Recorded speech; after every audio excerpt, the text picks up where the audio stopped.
First step, using the abrasive roll slitting machine to slit the abrasive jumbo roll into different wide narrow rolls according to the mop flap wheel size that you want to produce.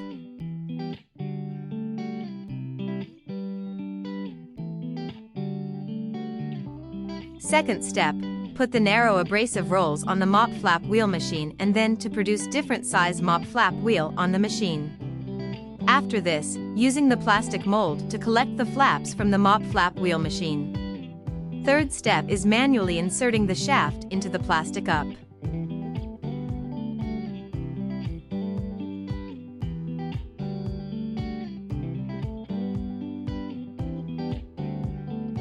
Fourth step, using the glue dispensing machine to coat the glue on the mounted flap wheel.